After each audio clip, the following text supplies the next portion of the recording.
Welcome aboard the stream, everybody. Thank you so much for being here. We have a really cool stream on board for today.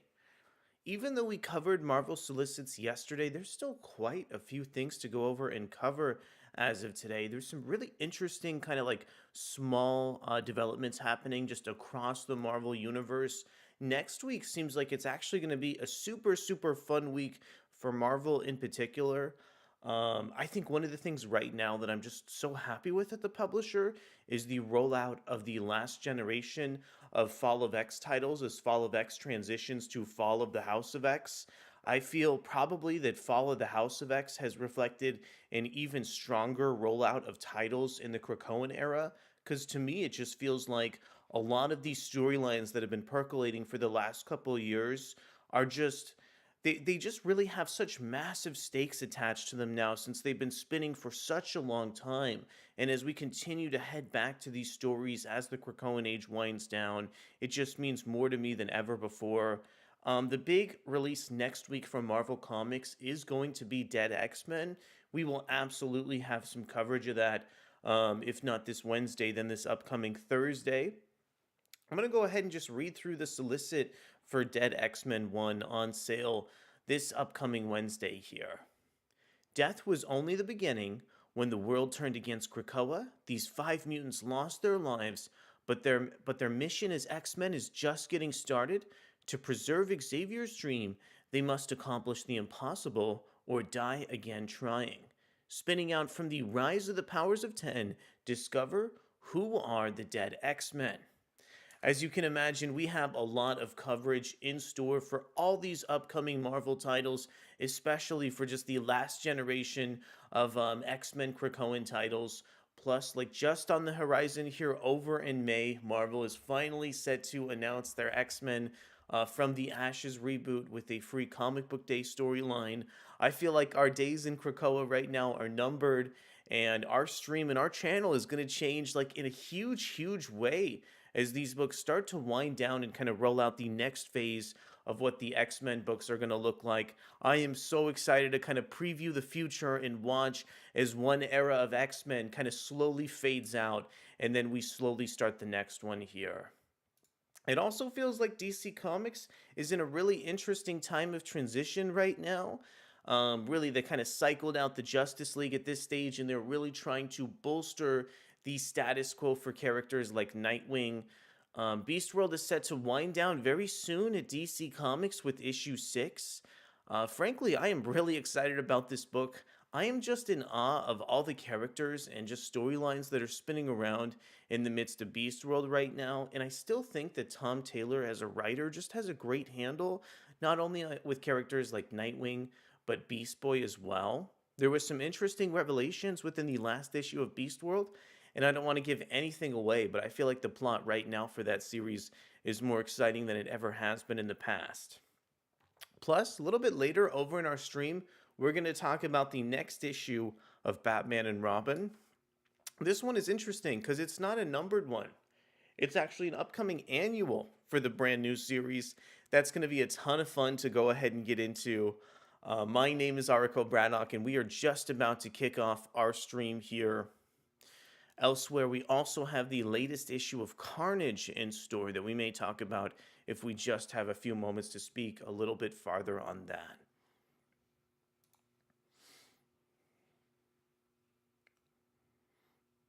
So without further ado here, I want to welcome you to our stream. My name is Arakko Braddock, and today we have so many news stories really about the last stages of the Krakoan era within the X-Men franchise. Plus, we're going to preview all the ways that DC is changing amidst Dawn of DC. Without further ado, why don't we go ahead and kick off our stream by talking a little bit about an upcoming DC project. This is one of my favorite ongoing series from the publisher, but today we're going to go ahead and take a look at a brand new annual for this series. So this is Batman and Robin 2024 Annual 1, coming in directly over from Adventures in Poor Taste. Camping chaos for the dynamic duo, father and son road trip. Batman and Robin have gone through hell the last few months, so Bruce decides to take Damian on a camping trip to bond. But As they try to enjoy the great outdoors, they find a different kind of hunting ground, one that hunts the most dangerous game. Trapped and cut off from their weapons and backup, Batman and Robin must use their surroundings to hold off and take down some of DC's deadliest mercenaries. So, the Batman and Robin 2024 annual one, written by Joshua Williamson, featuring artwork by Howard Porter, and we have colors in the issue over from Rain Barreto. I've really loved DC's current Batman and Robin ongoing series. It's really felt like DC is trying to repair the relationship between this father and son duo after so many recent storylines at DC Comics have kind of ripped them against each other. And plus, I think one of the most interesting aspects of this annual is how it's really looking to flesh out a road trip scenario over with Bruce and Damian as well in the issue. Now, it's always interesting to see how some of these writers tackle stories that are supposed to be kind of low stakes as opposed to your average Batman and Robin issue where the duo were trying to investigate the character of Principal Stone to figure out if she's shush. But over in this Batman and Robin annual, the duo are really just trying to have a good time over in the issue and celebrate a road trip with each other. Now, I think it's going to be interesting to see if Joshua Williamson can introduce some of Batman and Robin's criminal elements without making the story seem too cheesy or too tacky. Plus, I think one really interesting thing about this annual in particular that sets it apart from just, the average issue of Batman and Robin is the fact that we have Howard Porter on artwork as opposed to Simone DeMeo. Howard Porter is just so much is so much more expressionistic and curvy with his line as opposed to Simone DeMeo. And DeMeo just has so much shading on the individual figures. I think it's going to be really interesting to juxtapose some of the artwork in this Batman and Robin annual and to compare it to what the ongoing series looks like as a whole here. Without further ado, let's go ahead and take a look at the preview for the latest issue of this series coming in from Adventures in Poor Taste. So once again, you can really see just how curvy and just incredibly expressionistic Porter's sensibility is as an artist. Thankfully, though, I think kind of the violent nature of this annual really accommodates what Porter has to offer here. And we really open as the crime-fighting duo of Batman and Robin are also tracking the criminal duo of Double Dare within the scope of this issue. Over on the next page, we really get a glimpse at Porter's vision of Batman and Robin, which is just so epic. There's so many individual lines and just a really expressionistic look at just Batman and Robin in action as opposed to the really clean and sleek anatomy that we see of DC artists who have also drawn these characters like Mahmoud Asrar. I think is a really great comparison to contrast some of these characters. Also, Joshua Williamson and Howard Porter have worked together as a creative team before, so it's really cool to see them teaming back up over within the scope of this annual here too. And over on this page, we kind of get the idea of the road trip teased over between Bruce and Damian. We see Damian reacting on this very last panel saying, what is a road trip over in the first place? And then Bruce just immediately responds by taking him over on this road trip scenario outside of Gotham as the duo head out and just hopefully spend some father and son time and, enjoy their time as opposed to spending each and every day fighting crime. So there you go. That's a teaser over for the latest issue of Batman and Robin, teasing a very dangerous road trip between this crime-fighting duo. I really like this annual. I think there's just so many interesting elements and a really fun way to introduce just a crime-fighting duo as well to go up against Bruce and Damian within the scope of this issue here. So that was just a quick look over at the upcoming Batman and Robin 2024 annual. We'll have a full review for this issue up on the channel this Tuesday. Really hope you're looking forward to this one here. Okay, let's go ahead and switch fences here immediately and take a look at the upcoming Krakoa book set to end the Krakoan era of X-Men comics. In addition to Fall of the House of X and Rise of the Powers of 10, in addition to Resurrection of Magneto, Marvel is also looking to introduce the Dead X-Men series to accommodate some of those other books as the Krakoan era winds down. This one to me is really special because it has a very fascinating cast of characters. During Marvel's most recent Hellfire Gala, the villainous Nimrod ended up murdering a lot of some of the brand new X-Men that were slated to take over the team. Thankfully, this Dead X-Men series charts the resurrection of some of those characters as they try and rise up and hopefully do battle against Orcus and maybe help out some of their fellow X-Men here. These are really interesting characters like Dazzler and Jubilee. Without further ado, let's go ahead and preview what this really excellent creative team of writers Steve Folks, artists Jonas Scharf, Bernard Chang, Vincenzo Carrazzo, let's see what they have aboard over on Dead X-Men. Death was only the beginning. When the world turned against Krakoa, these 5 mutants lost their lives. But their mission as X-Men is just getting started. To preserve Xavier's dream, they must accomplish the impossible or die again trying.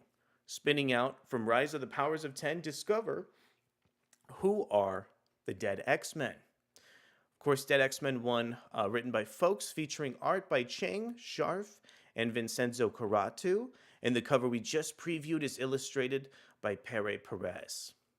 I really want to start out our preview by just commenting on the fact that this issue just feels so warm and accommodating to me as a reader, because we're really getting the same creative team, at least for some of the pages on the issue, that was featured over in the Dark X-Men limited series from Marvel Comics. I was just so mystified by the way that Steve Folks was able to write Madeline Pryor over in that series. I love the way that he's able to take on dialogue, captions, and narration, and just how he writes prose in these individual issues. So I am just beyond excited to check out some of these preview pages on Dead X-Men. Also, there's something about like the texture that Jonas Scharf lends to his line that he accommodates over on the page that is just so beautiful. This individual tree just has so many pieces of detail, with the individual branches and the way that they're all split, just going up and down the page. So much just interesting visual imagery coming in from Jonas Scharf that's really teased out nicely by the really strange and just ominous way that Steve Folks is able to write the prose over in the issue here. Also, this page in particular is so cool. It kind of takes a look at the aftermath of the Hellfire Gala, showing how Captain Krakoa ended up kind of like burning the treehouse down here.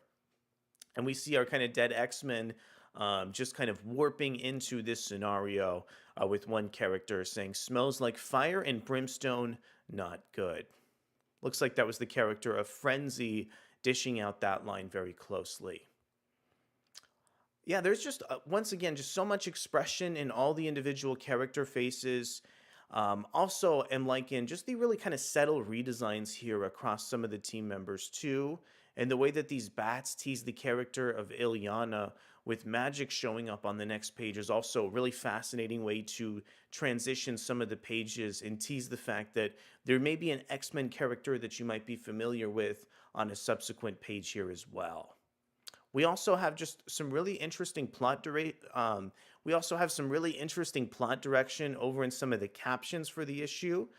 This states, "Temporal location, Moira Engine 3.9.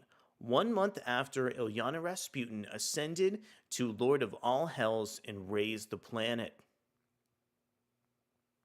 And I think the artistic handoff between Jonas Scharf and Bernard Chang is actually captured really nicely over within the plot direction too.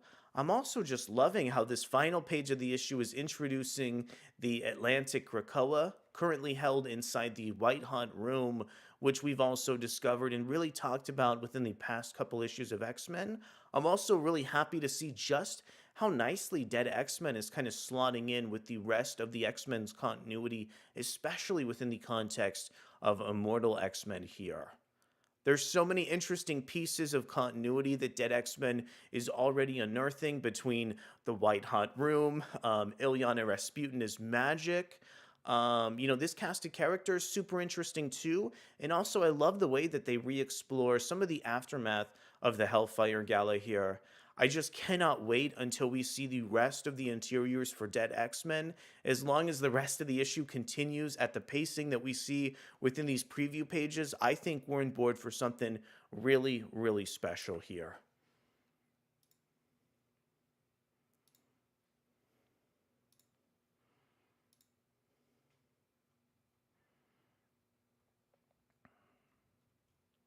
Okay, give me just 1 second, and then we're going to go ahead and transition into our next story.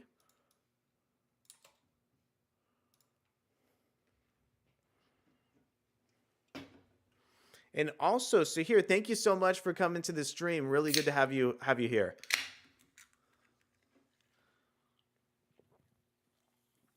Okay. So we also have an upcoming Women of Marvel one shot that looks really, really interesting. Why don't we go ahead and explore this? This is breaking news coming in last week over from Marvel.com. Your complete guide to 2024's Women of Marvel issue 1. The annual one shot that spotlights women creators and heroes returns on February 28th. Frankly, I think this article is worth looking at just for this cover alone coming in from Carmen Carnero. There's so many really interesting characters teased across this, whether it be Storm, Medusa, we have Miss Marvel as an X-Men, Captain Marvel, Jackpots. We also have Quanon. I don't know if I mentioned Scarlet Witch, but she's up top there too. Really amazing cover featured here. Women of Marvel 1 is back to deliver a range of diverse stories set throughout the Marvel Universe, and this year's talent lineup includes both seasoned Marvel veterans and up and coming talent, including a host of exciting Marvel Comics debuts. Whether it's the Boss of Space pummeling back an alien invasion, or the Scarlet Witch weaving a magical protection, the Women of Marvel have got your back. Here are the adventures readers can expect next year. Okay, so we have a really strong creative team lined up across this issue. We have our X-Men from the Ashes writer Gail Simone featured here, along with Celeste Bronfman, Erica Schultz, Sarah Rees Brennan, and now Fuji.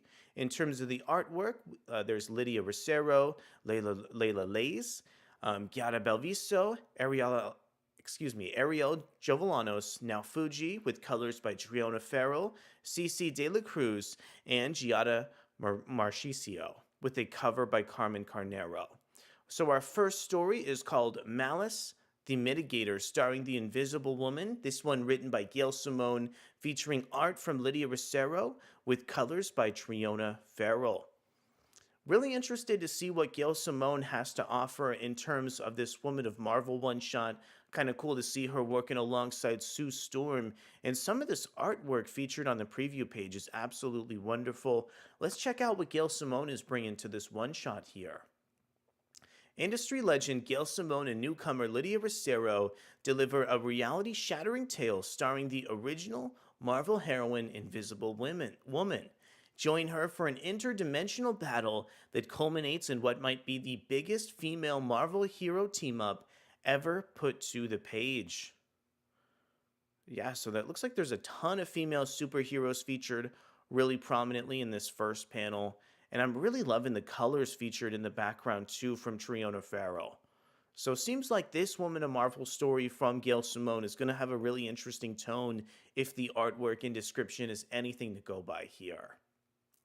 The character of Madam Web also has an upcoming movie, so it's good that Marvel is looking to spin a brand new storyline with the character.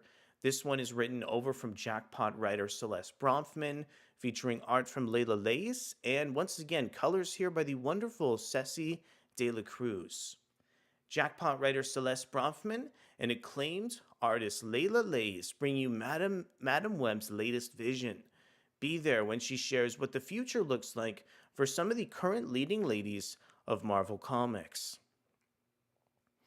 Yeah, not too familiar with Madam Web as a character. I do like the fact that this individual issue could maybe tease some of the upcoming futures for characters across, the future of Marvel Comics here.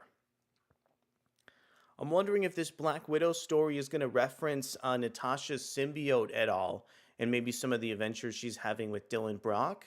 This one is called The Favor, written by Erica Schultz, featuring art from Giada Belviso, with colors by Giada Marchisio. Yeah, really have enjoyed the Hallows Eve story over from Erica Schultz.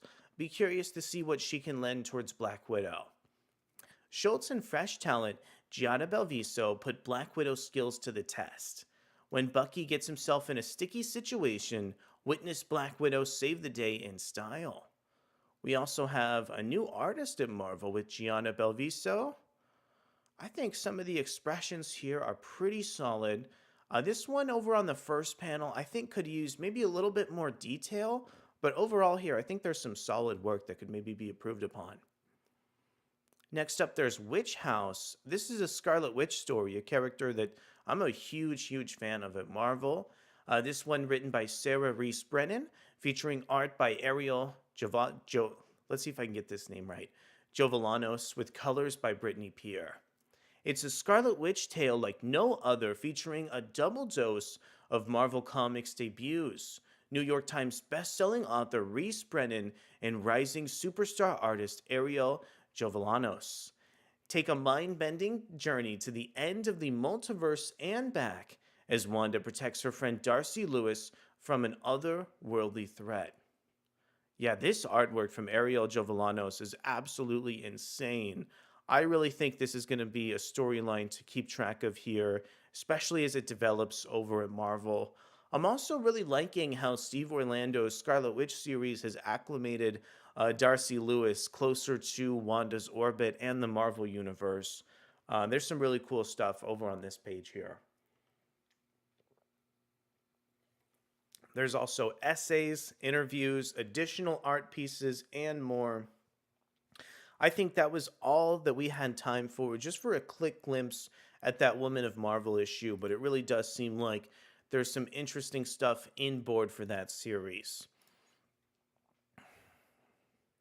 Okay, give me just one moment here. We actually have a really fun story that we're going to take a look at, but I just need to go ahead and prepare it first.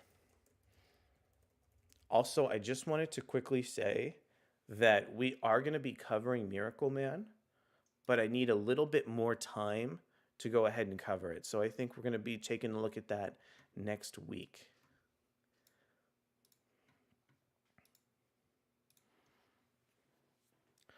Okay, this is a really cool story. One of the characters that we've been following just really extensively, which has kind of been a surprise to me, just as a fan and comic book reader, is none other than Kamala Khan.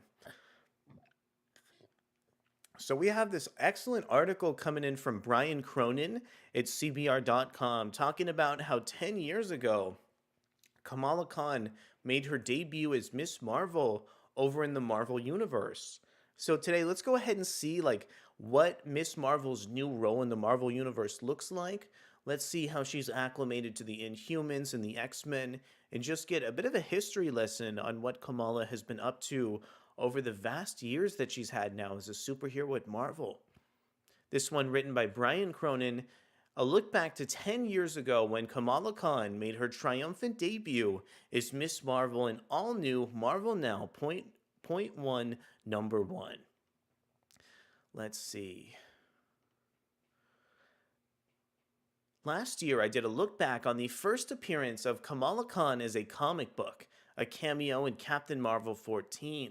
As I noted at the time, it really makes no sense for anyone to treat the comic book as Kamala Khan's first appearance, but for some inexplicable reason, that's precisely how it was treated by the comic book collecting community. I featured it in a piece I did about cameo appearances that aren't treated as first appearances.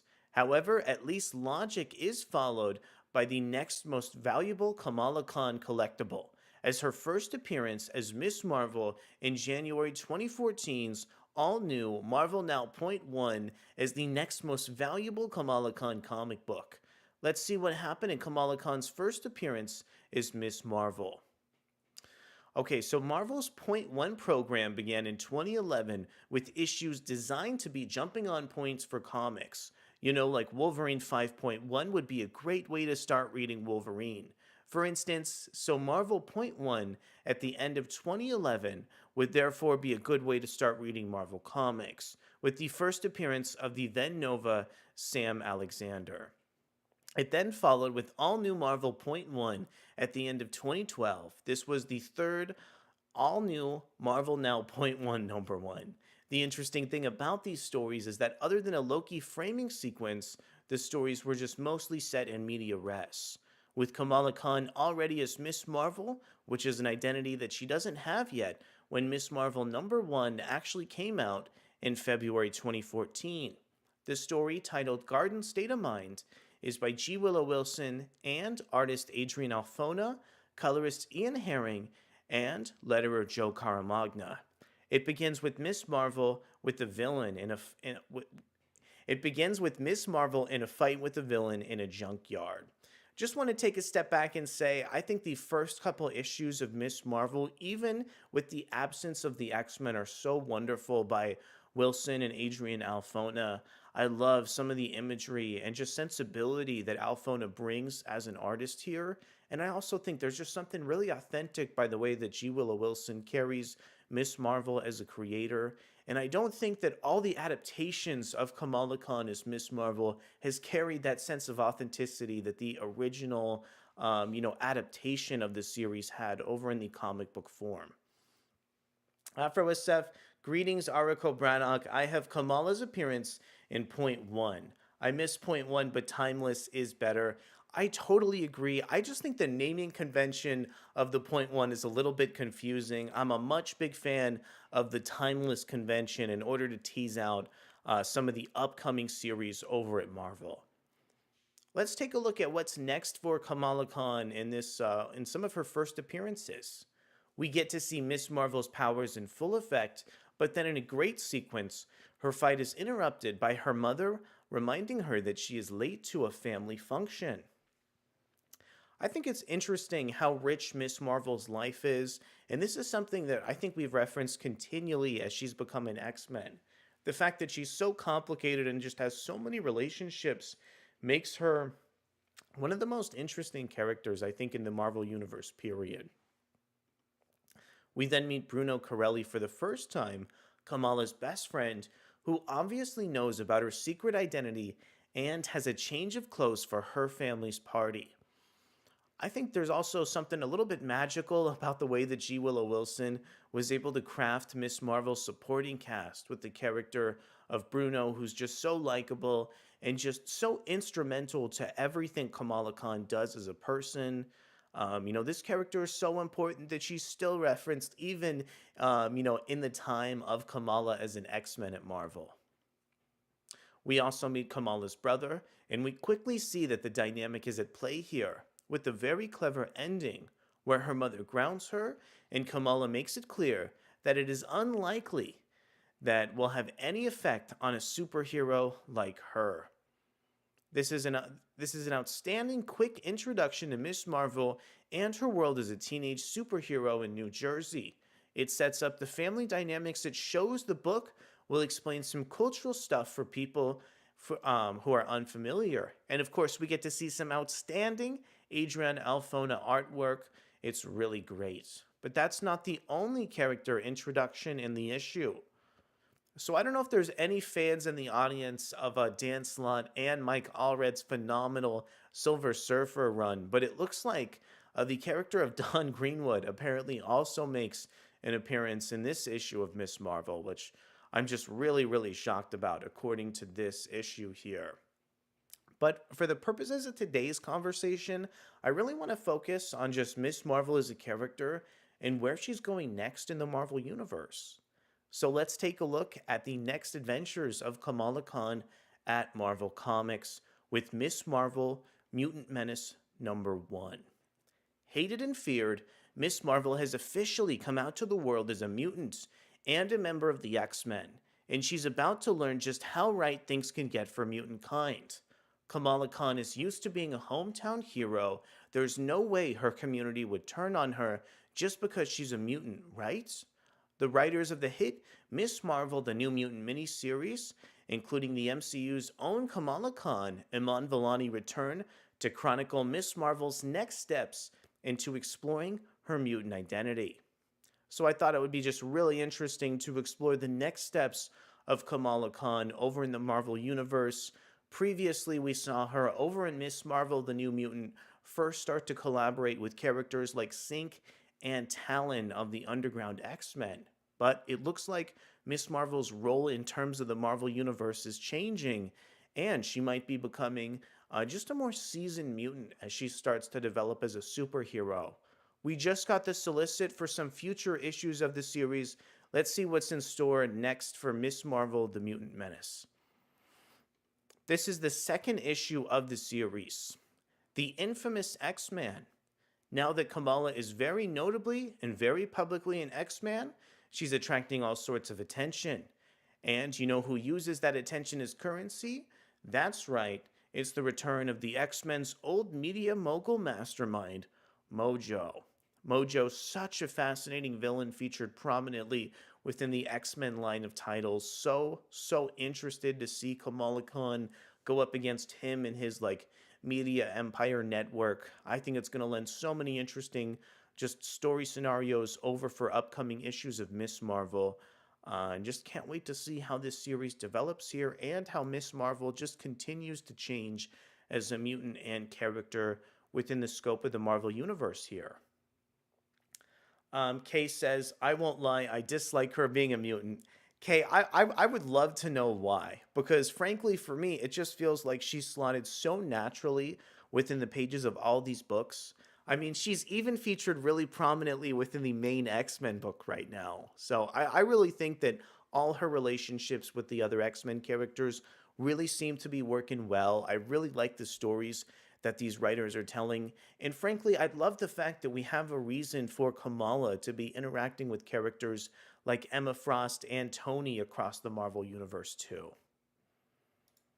Okay, let's go ahead and preview one of our next upcoming stories. We're actually going to go ahead and skip this one and head right into the Roxxin Thor. Mike Ray says, at my small comic book shop, there's several Miss Marvel Kamala Khan comics left over each month. I mean, that's probably true. I think my main argument for why Miss Marvel is so interesting as a mutant, even if it's not, basically interesting each and every comic book reader, is just the fact that it makes her more rich as a character. It gives her more story scenarios and relationships with one another. I don't necessarily think that the Miss Marvel comic is the absolute best X-Men series that Marvel is publishing right now, but I think it's a lot better than if Miss Marvel was just one of your average series that was totally disconnected from the X-Men and maybe just featured Kamala in these slice of life stories. I think, introducing her within the scope of the X-Men just gives her a stronger reason for existing, and just higher stakes over on her main ongoing series.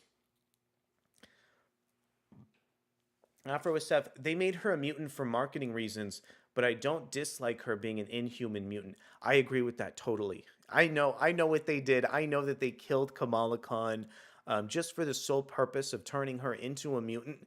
And frankly, I agree that it's a little bit easy, it's a little bit cheap, it's not really true to her character, but I do think that turning Kamala into a mutant is better for the long-term success of her character because it does open up more like story opportunities. Kay says, I feel like her beginning was so perfect, similar to Peter, so making her a mutant, I don't know.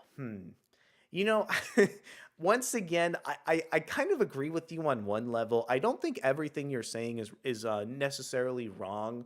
I think Kamala Khan's origin is probably some of the best material we've ever gotten. G. Willow Wilson and Adrian Alphona just tell stories that are so true to her as a character. The imagery within the artwork is so beautiful and just incredible. And it almost feels like all the late stage Kamala Khan series with different creators are almost like homages to that series because they can't quite emulate that sensibility that the main book has. But once again, I think these comics are a lot better with Kamala Khan joining the X-Men than they have been recently here. Yeah, I'd be super interested if anybody else had any other arguments or just ways to expand this conversation. But just for the scope of moving forward here, one thing I'm also pretty interested to talk about is the surprise buyout over at Marvel Comics. Frankly, I had the distinct pleasure earlier this week of finding out that one of my favorite recent Thor villains, Dario Agger, isn't actually missing as far back as I thought he was. Real quick, let's just put a pin on this conversation. Kay says, I wonder if the Inhumans will ever come back, lol. Oh, they absolutely will. They absolutely will. And our channel will absolutely be here to cover it when the Inhumans come back. Without further ado here, let's go ahead and preview Dario Agger's surprise buyout of Marvel Comics and the upcoming Roxxin Thor storyline happening in the midst of the Immortal Thor. You may have already had the chance to hear some of my impressions about this upcoming storyline for Immortal Thor yesterday. The TLDR is that I think, frankly, on the main Immortal Thor book, there is still way too much dialogue.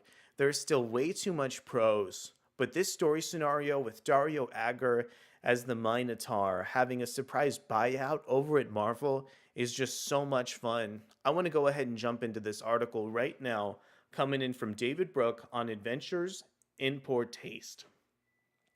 Marvel sheds light on Roxxin Thor, his Thor truck, and Chad Hammer. Marvel Comics has shed light on a new kind of Thor, going by Roxxin Thor. First teased earlier this week, the press release claims Roxxon Energy has bought Marvel Comics and will find out more in an all-new Thor one-shot coming out in April titled Roxxon Presents Thor Number 1. It's spinning out of the events of Immortal Thor, a supervillain, Dario Agger, also known as Minotaur, has gotten a hold of Thor comics. Roxxon Presents Thor Number 1 is on sale April 18th, with the story getting set up in Immortal Thor issue 9 out on April 3rd. Here's what Al Ewing was forced to say about this shocking development. All right, so this one is a little bit tense because writer Al Ewing, he's a little bit kind of handheld by what Roxxon allows him to say about this upcoming storyline. Let's see what Al Ewing has to say about the Minotaur Dario Agger purchasing Marvel Comics.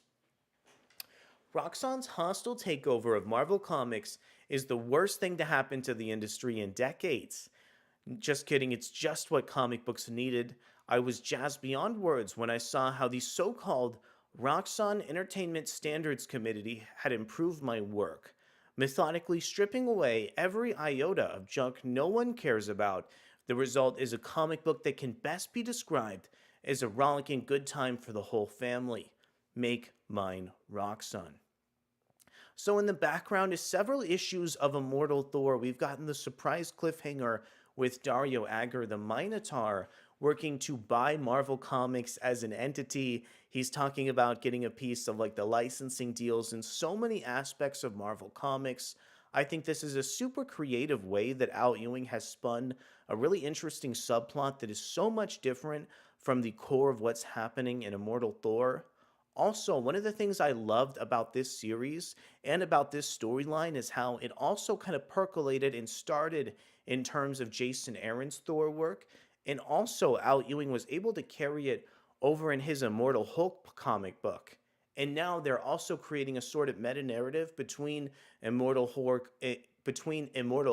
and Immortal Thor by introducing Dario Agger as the Minotaur with a brand new status quo showing that he's trying to buy out Marvel Comics, working with some Thor villains like the Enchantress here. So let's go ahead and preview what else Al Ewing has to say about this upcoming story. Ewing will continue his work with Ibrahim Robertson as they bring in the Enchantress. The son of Odin goes to the corporate headquarters of Roxxon to make war for the sake of the Earth itself. But his enemies are waiting to steal from him the one thing that was Thor's alone. And they have crafted the foulest of weapons to do it. This is the story of the immortal Thor and of the trap he cannot escape. And if you didn't follow any of that, check out the glorious cover by Alex Ross below. So what's Roxxon Presents Thor #1 all about? Meanwhile, in the official Thor title presented by Roxxon, meet the Roxxin Thor. In his secret identity as AI spokes guru Chad Hammer, the son of Odin knows Mama Gaia is a top priority for heroes and for business. But when a group of insane environmental activists take saving the Earth too far, it's time to show them the wisdom on both sides as Thor. But which god of evil is prompting the kids to rebel? Could it be Loki, god of evil, featuring an all-star cast of heroes, Minotaur, Executioner, Enchantress, and the Thor truck? This is the story of the Roxxin Thor, and it's a vital part of the Absolution mega event. Check out cover art for both books below. Yeah, I think the Roxanne Thor story could be so instrumental and special to what this upcoming Thor run is bringing to the character.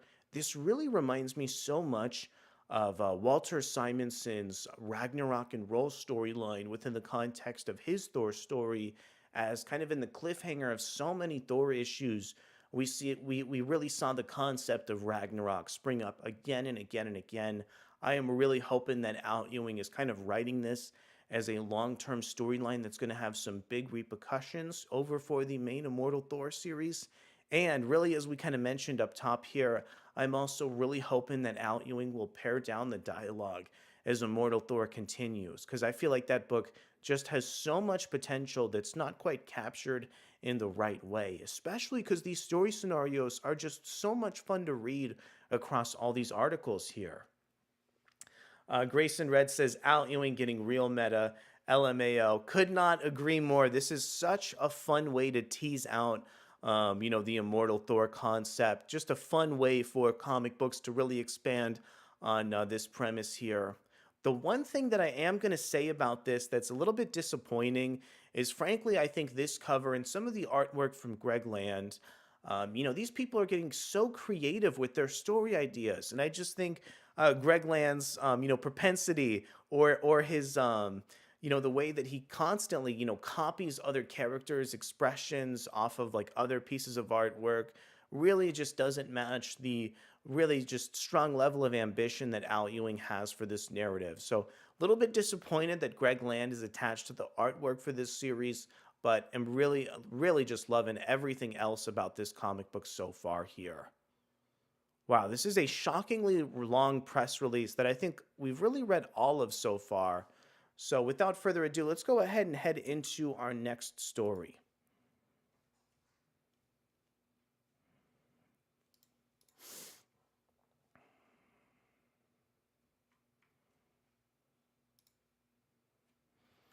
Marvel also released just this beautiful teaser coming in from Nick Bradshaw, showing off some upcoming issues of Immortal Thor and that Roxxin Thor issue. As you can see here, the creators attached to this are Al Ewing, Greg Land, and Ibrahim Robertson. I've actually really loved Ibrahim Robertson's work in the past. I'm really hoping to see that he brings something a little bit interesting to Marvel. And also, I think there's quite a few things to say about this cover in particular here. I think the cast of characters over on Thor's side is pretty interesting, as we have Jane Foster now serving in the role of the Valkyrie. We have a more modern costume for Loki. We can see Sif and Thor featured well at the bottom here. This look for Dario Agger is just so, so cool. I didn't really get the chance to read the Immortal Hulk series, so I was really shocked when I saw him show up within the scope of this appearance. I think that he looks even more fascinating than he ever has been before. I love so much of what Dario Agger brings to Marvel Comics, especially in terms of his personality, and I really hope Al Ewing just continues to write into his nasty appearance in the scope of a business setting at Roxxon. It's just so much fun to look at. I'm not sure who the Roxanne Thor is, but I'm really excited to find out. I wonder if he could be a character who's easy to manipulate like Sentry, or if it's going to be somebody else.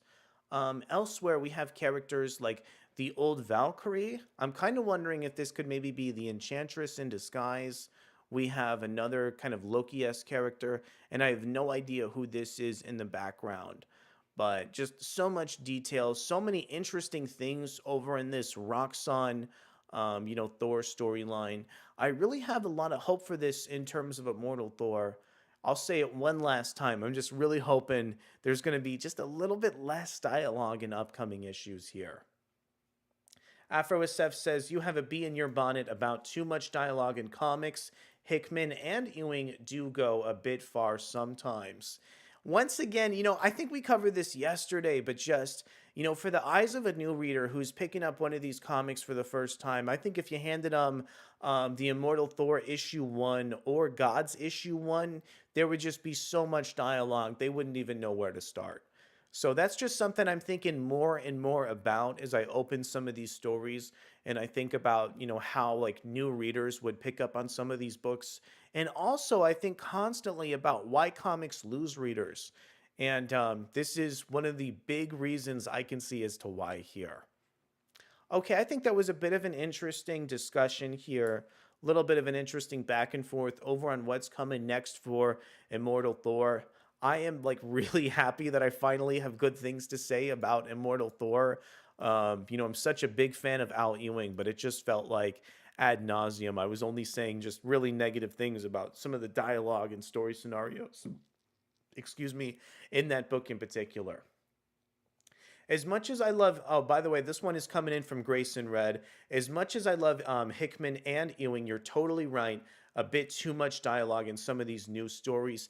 And that is just so weird. It's like that old approach to stories, that old approach with like tons of narration, with tons of prose over on the page here. That's something that Stan Lee did. And I know for Immortal Thor, Al Ewing was really saying that he was trying to kind of imitate what Stan Lee did.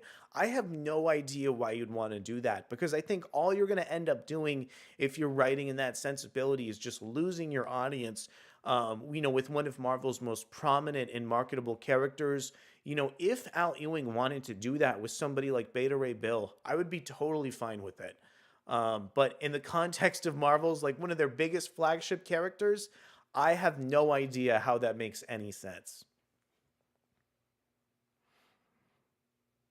Okay, I want to be totally, totally honest about Marvel Comics' upcoming Blood Hunt story.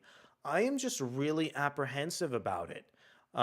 Just as a whole here, I like Jed McKay as a creator a lot. I like Pepe Larraz as an artist a lot. I just can't quite see how this upcoming Avengers book is going to be able to transition into a vampire storyline when we only have a couple months left at Marvel to do it. That being said, though, I think so much of the artwork from Pepe Larraz is just so notable and so beautiful within the issue. Frankly, I think we're just going to take a look at some of these preview pages and then we're going to head into the X-Men Monday pieces. I just need to see something about Blood Hunt that really kind of piques my interest and makes this more than just a random Marvel Comics vampire hunting event. One thing I can see that's cool that we already called out yesterday is the fact that they're utilizing interesting characters in Blood Hunt like Tigra and Hunter's Moon. But still, I don't think those are the building blocks of like just a great, Marvel Comics storyline. All these pages are nothing short of amazing. I just think the way that Vision and Scarlet Witch are like contrasting this shield throw over from Sam is just really beautiful. Grayson Red says, I'm in love with these darker color selections on top of Laraz art. I have no idea who's coloring it, but yeah, you're totally right. There's so much just texture and detail, not only within the line from Pepe Larraz, but from the color too. Wow, I just feel like you could study these pages for like months and come back with new things to say. This is just like a one-off panel with Iron Man, but there's so much texture from like the repulsor beams and then to the way that there's like speed lines towards the forefront. Like, oh my God, this is just amazing. This is just incredible stuff. The Mysterium armor looks amazing too. Kay says this does seem weak. The mystic side of Marvel seems weak in general in terms of exploration and variety. You know, we're I just want to make sure that the mystic side of Marvel like doesn't encapsulate the X-Men stuff because I think right now the X-Men stuff is really working really really well. But outside of that, I think I would probably largely agree. Like I don't know how well Marvel's Doctor Strange book is working right now also from Jed McKay, even though I think that book is at least pleasant on its worst day. Okay, we're gonna head into an X Men Monday article over with Kieran Gillen. This one came out a couple weeks ago, but Kieran Gillen is one of my all-time, probably favorite writers at Marvel, like period. And frankly, I just don't think we've seen a lot about what he has to say about his work on the X Men. I really want to see him talk to Chris Hassan about the X-Men property in terms of X-Men Monday here. I just think the plot threads over in Immortal X-Men have really left me with like so many just like haunting pieces of imagery and really makes me think, in the middle of the night. Let's go ahead and check out this article between Adventures in Poor Taste and Kieran Gillen to learn, some of the inspirations and plot threads behind books like Rise of the Powers of 10 and Immortal X-Men. Some of my absolute favorite comic books at the publisher. Welcome back to X-Men Monday, Kieran. Let's kick off our discussion of Rise of the Powers of 10 by talking about Die.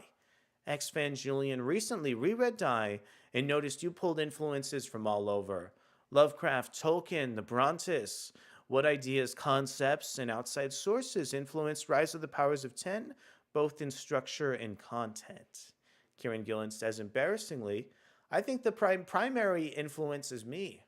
When I come back to work for hire after a time in creator-owned, I'm often bringing a tool set that I've developed there and seeing what happens when I apply it to the Marvel Universe. I'm not alone in that. If you like House of 10 and Powers of 10, you really should check out where John really started perfecting those techniques in Black Monday Murders. The first-person narrator approach of Die was brought over. Wickediv's 12 people arguing over what they should do, the politics of superhumans, essentially. It was the same with Eternals. I was bringing the world-building stuff I'd learned from Die and using it to try and do the same thing for Marvel. I should also stress the actual primary influences. All the relevant Marvel comics, all the classic Claremont, all the classic Hickman. There are also some small things I've got so much from. The Further Adventures of Cyclops and Phoenix by Milligan Leon is basically the Rosetta Stone for almost all my 19th century Sinister stuff.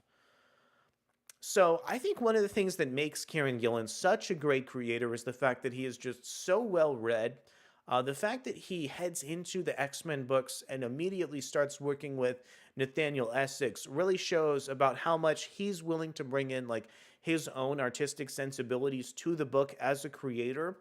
Also, the fact that it's fueled by not only, what's happened in Chris Claremont X-Men, but also like all these ancillary books too, shows that I think Kieran Gillen is just pulling from some of the most like interesting places he can find across the Marvel Universe to just show how deep and selective these books can really get here.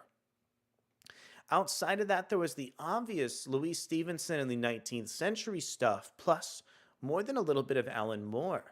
There was the Ada Lovelace philosophical science stuff there too. I've been smiling. There's a slow increase of Ian Banks in my stuff. There are 3 separate books where I'm riffing on a Banks book in my final X issues.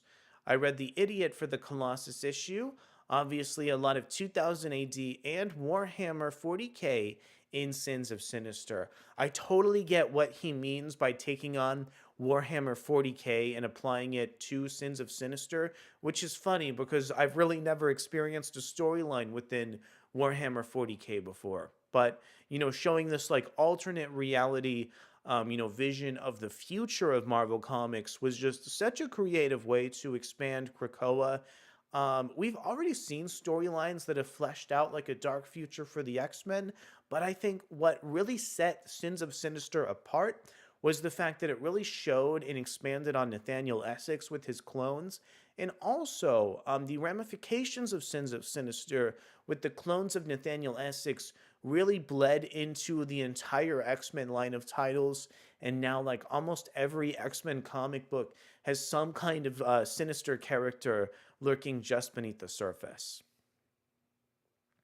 X-fan Josh Link has loved your work on the X-line and was curious how early into your tenure you came up with the idea to make Nathaniel Essex a Dominion. Kieran Gillen says Enigma was in the pitch. To be specific, page 1 was a text version of the opening scene with Sinister and Destiny in the park. Page 2 was a title page. Page 3 was an overview of the book's themes.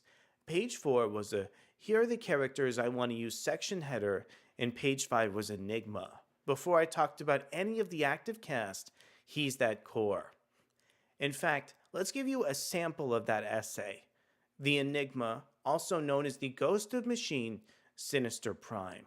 Yes, just in case you didn't know, this document started with the villain should let you realize which idiot is writing it. We don't even meet the villain for at least 20 issues, but as he's gravity well, all this is circling around, we should get to know him first.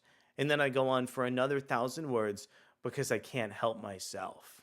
So basically, Enigma was there from the start. He was my antagonist. Rereading the essay, it's interesting to see my thinking there, or at least the thinking I wrote down then.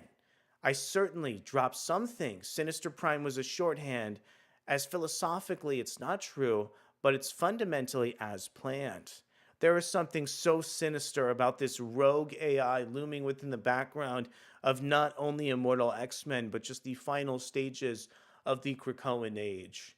The idea of like an AI god just rising towards the end of the first issue of Powers of 10 is just so outlandish. But I think when you look at all the individual pieces that Gillen set up across countless issues of Immortal X-Men, everything starts to come together in just this weird, like horrifying kind of slow motion aesthetic. He puts a face on these god AI and puts AI in the context of historical exploitation and control. The thing about the Dominions is, they came from somewhere. At some point, they were made, growing from world minds to titans to dominions. Someone decided to take all these intelligences and make them one thing. Who does that? Some were good people, maybe. I don't think most of them were. I think a lot of them were set in motion by men like Essex. And this is the panel that has just been haunting my dreams over from, I believe, the Defenders Beyond series from Al Ewing and Javier Rodriguez. Just the fact that the Enigma was featured, like even before the Rise of the Powers of 10 storyline, just absolutely blows my mind.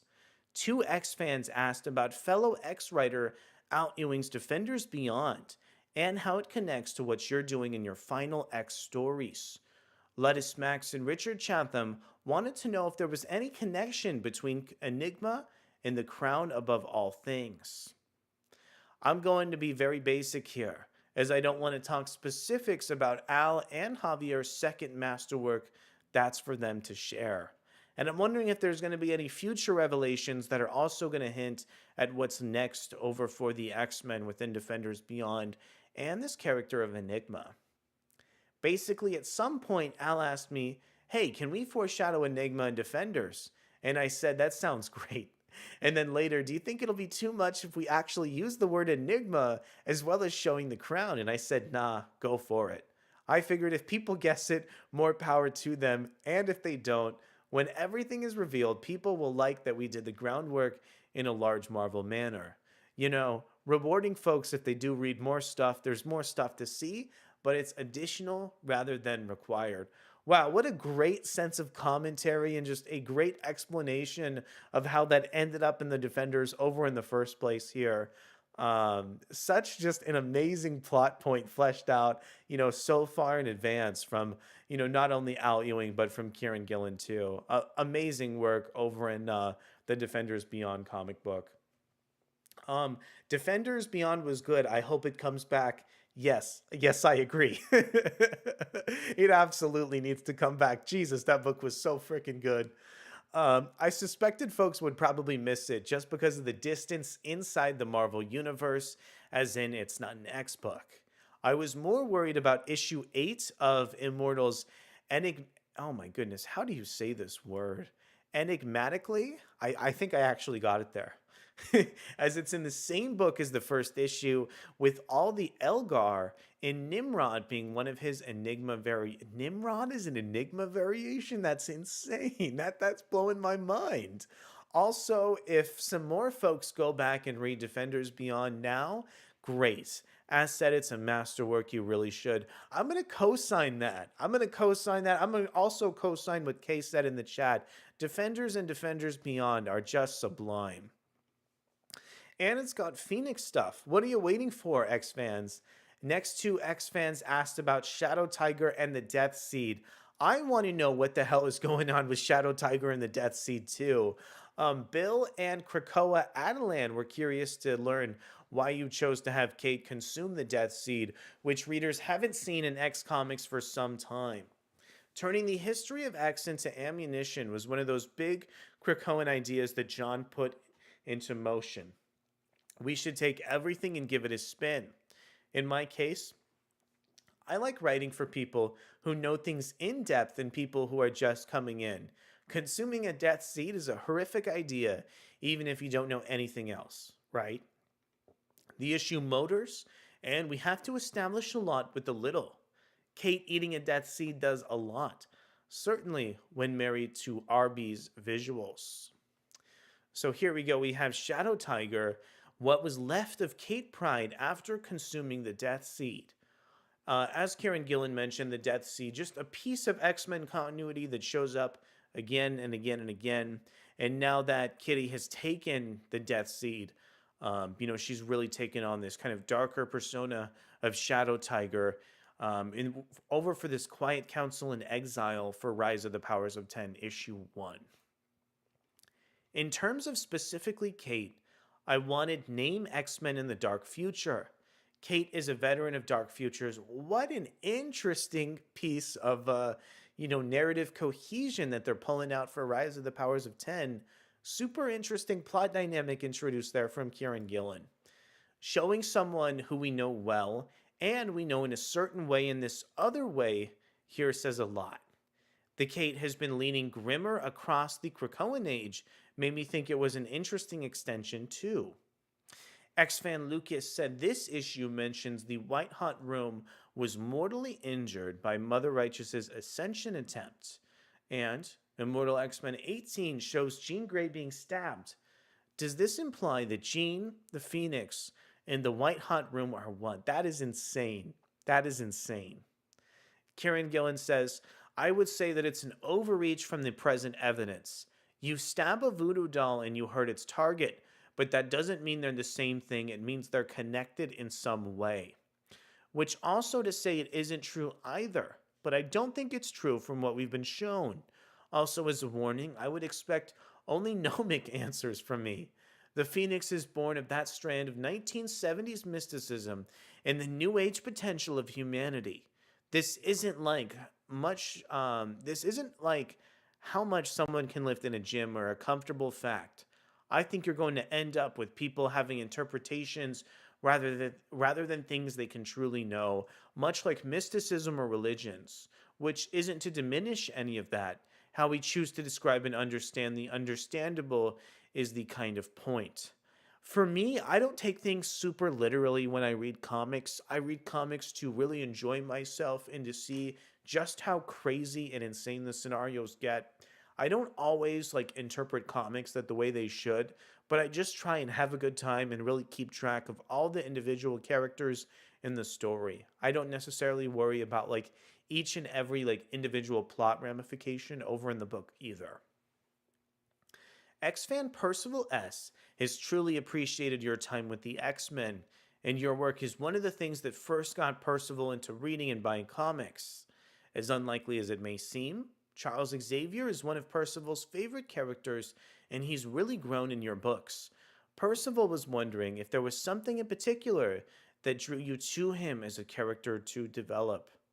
One thing I can say in terms of what Kieran Gillen has done with Professor Xavier as a character during his time in Immortal X-Men is I feel like he's really humbled him, right? Because Kieran Gillen really came in towards the late stages of Krakoa to show Charles Xavier just getting corrected and attacked and humbled by so many outside forces during the Krakoan era. So it's felt like Gillen has really managed to conduct a deconstruction of Professor Xavier as a character. Let's see how Kieran Gillen answers the question and if he brings up any of the points that I raised here. He says, firstly, thank you. He's certainly one of the characters I was attracted to. I'm normally attracted to characters I think need a little work or have space for more development. Basically, I felt he had a somewhat raw deal. Not in the fiction, just from generations of writers throwing him under the bus. I found myself thinking it's almost as if Superman was never the lead in his own book. If you have this person who is meant to be a paragon and they're not the core character, the most logical plot is the paragon is not the paragon. The other characters thought they were. The only way is down. The contrast between Xavier the Saint and Xavier the person who has done all matter of shady shit is too much to overlook now. Yes, I agree. I think towards the final stages of Krakoa, a lot of the mutants feel the same. I remember towards the beginning of Fall of X, Wolverine mentioned that he was personally disenchanted with Krakoa.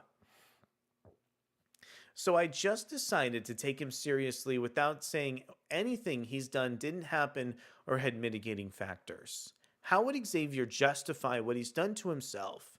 What's in the text to support that view? Sure, he's a bad father, but I'd also make it clear he's a child of bad fathers. I'd try and center him in his own stories. I'd admit the hypocrisy. I think his hypocrisy is the main reason why he's become so hated. Apocalypse is worse in every way in terms of what he's done, but he's honest, so folks seem to forgive him. But makes an argument about why he does this, and I do like where it ended up. This person who is spouting idealism, but is pragmatic to the utter point of heartlessness. I thought about it a lot, and it's core to the book.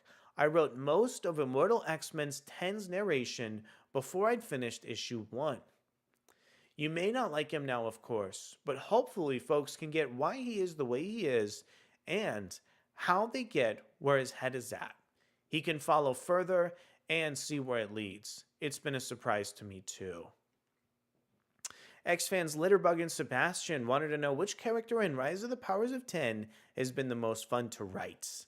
Gillen says, you must have seen interviews before issue 1 was coming out where I was dodging answers for the obvious reason that the first issue is a twist structure and I didn't want to give it away.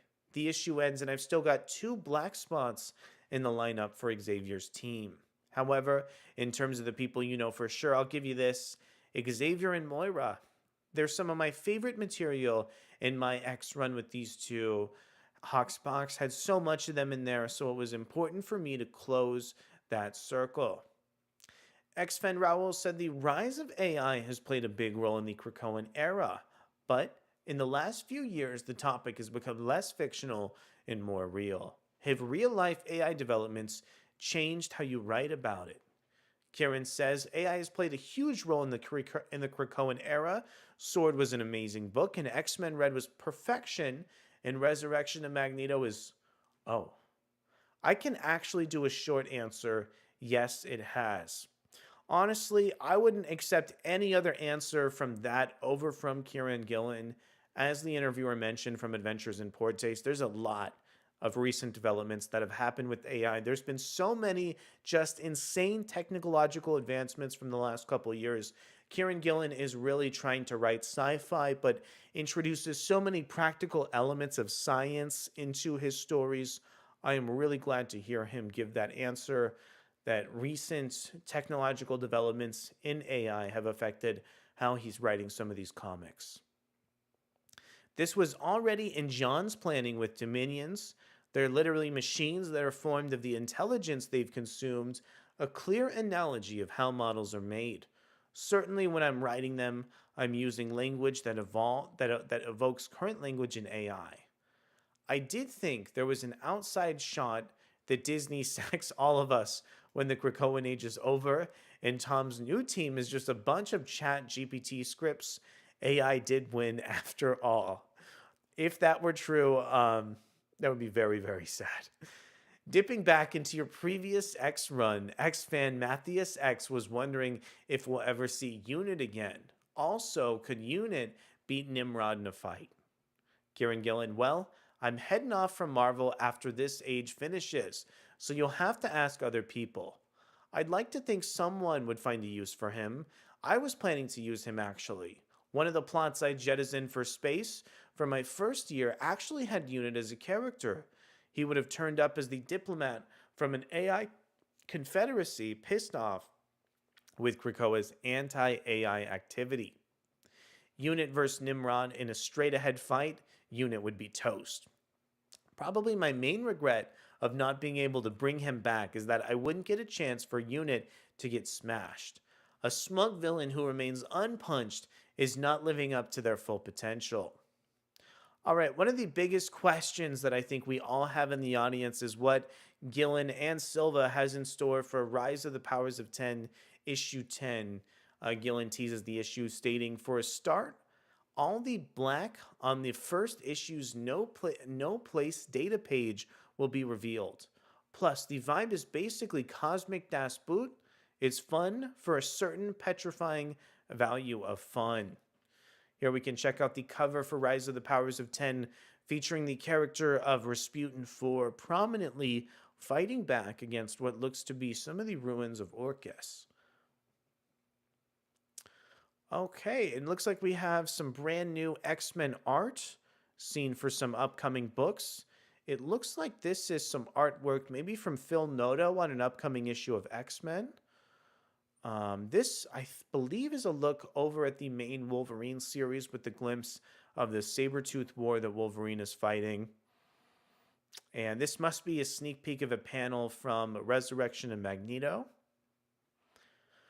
This one looks like it's coming in over from Dead X-Men. So excited to check out that series next week from Marvel.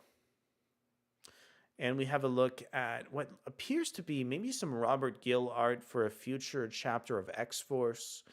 For me, X-Force has been one of the most fun books in the Marvel Universe during the fall of the House of X status quo. Here's a glimpse of Cable catching a meal here in the midst of his really busy day over at Marvel. And there you go. That was our Adventures in Poor Taste X-Men Monday article over with Kieran Gillen. I actually want to go ahead and also cover the brand new X-Men Monday as well. This one I think is going to be a lot of fun. This one is covering the Ultimate X-Men series over at Marvel that we're also incredibly hyped about. This one is also coming in from Chris Hassan over at Adventures in Poor Taste. There's also going to be some brand new artwork in this article coming in from Peach Momoko as well here. Without further ado, let's go ahead and preview Peach Momoko's interview with Adventures in Poor Taste on Ultimate X-Men. Welcome to X-Men Monday, Peach. Let's start with the question from X-fan Ethan Brown, who asked, what was your first interaction with the X-Men as a fan? And how has that influenced your take on them in the new Ultimate Universe?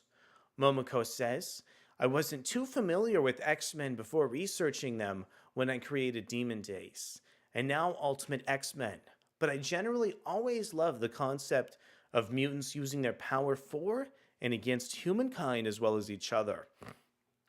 And they are generally treated as outcasts from society. X-fans Andres Galindo and Toku asked, how did the opportunity to handle writing and art on the new Ultimate X-Men comic series come about? I think this story of how Peach Momoko started writing Ultimate X-Men is so insane. Let's go ahead and talk about this. I was actually at Disneyland Paris teaching for the Marvel Arts Atelier program when Marvel Comics editor-in-chief C.B. Cebulski spoke to me about the project and asked if I was interested. This was a very happy surprise.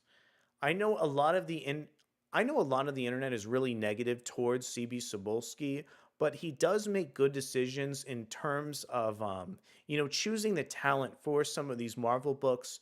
And I'm also happy about the in-person approach that he took to speaking with Peach Momoko. But once again, here I also want to put things into context and say that C.B. Cebulski's past, as Akira Yoshida, does definitely affect the way that we perceive him, just kind of as a kind of business creator over at Marvel too. I think this is such an amazing cover spotlighting the character of Armor over on Ultimate X-Men here. X-fan Owen said, we've seen you reinterpret the Marvel Universe before in Demon Days. What is it like reinventing the X-Men through the lens of the new Ultimate Universe that Jonathan Hickman established with Ultimate Invasion? Peach Momoko says, at first, I was worried about being chosen for such an important project, but the more I write and draw this series, the more confident I am with my own version of Ultimate X-Men. Which I'm really happy that Momoko says that. As a reader of so many X-Men comics each and every month here, I honestly want every single reader to be, as familiar with the X-Men comic books as I am. But I think there's something to be said about somebody, operating from the outside and maybe bringing their own ideas and visions in store for the X-Men comics. I never necessarily want to gatekeep these comics when new and upcoming talent can tell really fantastic stories. X fan Russell observed that this take on the X Men seems to very much be a coming of age story. Were there any themes from coming of age stories you were particularly excited to explore in this series? Peach Momoko says, I'm writing many of the stories looking back at my own experiences during my time as a student in junior high and high school. Also, keeping in mind that comparing the similarities and differences of the environments that young children find themselves in today. I love how approachable some of these pages are in terms of Ultimate X Men. I feel like maybe this is going to be an easier book to get fans of comics started with the Marvel Universe as opposed to giving them the latest issue of X Men. I hope once again that Momoko maybe pares down the dialogue and makes this a really deep comic, but one that's approachable for lots of new fans. X Fan Cole wanted to know what made you want to use armor in your interpretation of the X Men. Peach says she was just looking to explore Japanese X characters and saw armor as an interesting character to explore. I never write a story first and decide on character. I always choose a character and let the character tell the story to me. Two questions about May Storm. First, X Fan Iron asked, how did you come up with May Storm and visualize her? Maystorm's such a cool character for Ultimate X-Men. She was first realized with these new Champions variant covers where people made like fictionalized versions of superhero sidekicks. But it seemed like Marvel and Peach Momoko loved this character of Maystorm so much that she's actually going to be featured alongside Armor within the Ultimate X-Men book. The inspiration for May Storm was that the new Champions variant cover program asked me to design a Japanese schoolgirl that idolizes Storm. So I wanted to make sure I keep the key visuals of the Japanese schoolgirl uniform and fuse it with the iconic Storm look. I felt this combination made the fusion fresh, fun, young, and a very natural combination. Once again, love how detailed this cover is. There's so many things going on in the outfit over for Maystorm, whether it be the hair accessories on like the second jacket, or just all of the really interesting like chains towards the bottom of the belt. Such a cool and unique design from Momoko. X-Fan Will M was curious about what you can tell us about Maystorm and her motivations. Peach Momoko says Maystorm's motivations, you'll have to read the story to find out. X-Fans Ethan CM and Kingdom X asked, are you taking inspiration from, or have you been influenced by any classic X-Men stories as you developed Ultimate X-Men? Peach says that her Ultimate X-Men isn't influenced by any classic X-Men stories. I like to believe CB and Jonathan chose me because they wanted something completely new and different. So sometimes I think no influences is a good thing. As long as Peach Momoko is utilizing, the X-Men property and breaking out all these villains, as well as just not only tapping into Maystorm and Armor, but just the full X-Men scope of characters, I am totally fine. I think this is just a really crazy thing to say right now. Comic book fans are so gatekeepy about who writes these stories in particular. Frankly, though, I really think Momoko could turn in something interesting. I think we'll just have to wait and see what she brings over to the main book. X-Fan Nick said, as an artist, you're known for creating incredible and sometimes horrifying artwork all at once with extensive attention to detail. How has Ultimate X-Men allowed you to push your potential as both an artist and a writer? Peach says, I'm not sure how Ultimate X-Men has pushed my potential, as I believe I'm always trying to push my potential in all my projects. But if I had to point out something that I've never done that probably pushed me is speed. For this project, I'm 100% writer, 100% artist, on a monthly comic series. This was new, and I needed to make sure I still deliver a quality that I am happy to share with the world on a monthly basis. Yeah, the schedule of comics can be really grueling. And, turning in a monthly book while still having that same quality of art and writing is like an impossible task, especially with just how detailed all of Peach's work is. AfroSF says, I am looking forward to Peach Momoko's X-Men. I hope it is set in Japan. We need something different. I am really thinking it is here. We can very clearly see from these opening pages that Armor is headed to the bathroom and she's seeing these signs with Japanese characters. I think it is very safe to say at this point that this book is headed in Japan. Grayson Red says, hoping she can keep up with the monthly pace. Me too, because I don't want to spare, I don't want Peach Momoko to cut any corners. I want to see the full scope of what her vision of Ultimate X-Men looks like. I really think probably at some point this book is going to need to have a different artist. Marvel needs to choose somebody unique and interesting on this one. All right, finally, you've created so many breathtaking covers and commissions of both classic and obscure X-Men characters. Is there an X-Men character you never got tired of bringing to life? Peach says, I never thought about that. I enjoy drawing so many X-Men characters. I have to say here, I think it's going to be a lot more interesting hearing Peach Momoko answer these questions when she's written and drawn a few more X-Men comic books. She's probably still just figuring out what the identity and voice of this series is. I would also imagine she doesn't want to give very many spoilers for the books too. There's so many pages that we've seen for these books. I'm sure there's going to be some like secret upcoming villains and probably like a horror aesthetic too, knowing Peach Momoko. So I definitely don't want to be too harsh on this interview. And I also want to acknowledge the fact that Peach is probably on a lot of guardrails from Marvel's PR and the way that she answers these.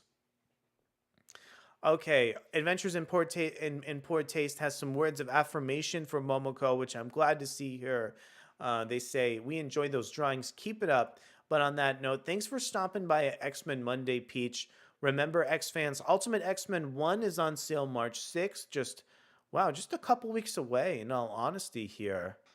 We also have this exclusive look at more of the interior pages from Ultimate X-Men. I mean, Jesus, this page in particular is so beautiful. It could be the cover for the issue. Look at all this negative space in the background. Look at the panel bleeds. Just amazing stuff. Yeah, this book has to be set in Japan too. I'm wondering if this is the kind of final art or if this is a sketch.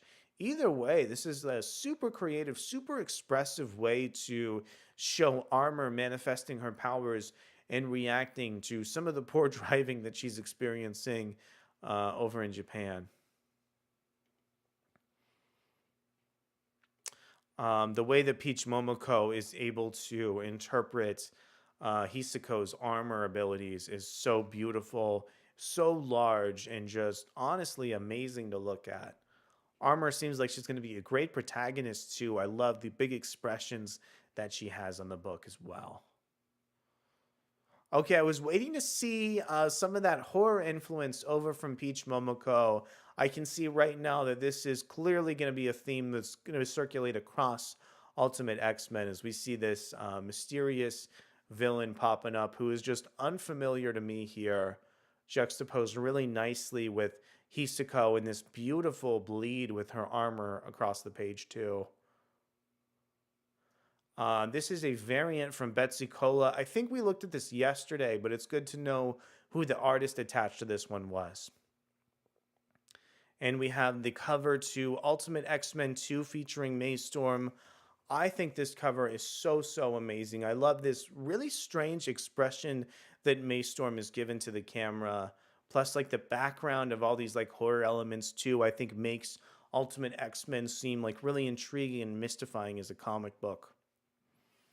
All right, well, that was our exploration of Ultimate X-Men from Peach Momoko, and that was the end of our stream.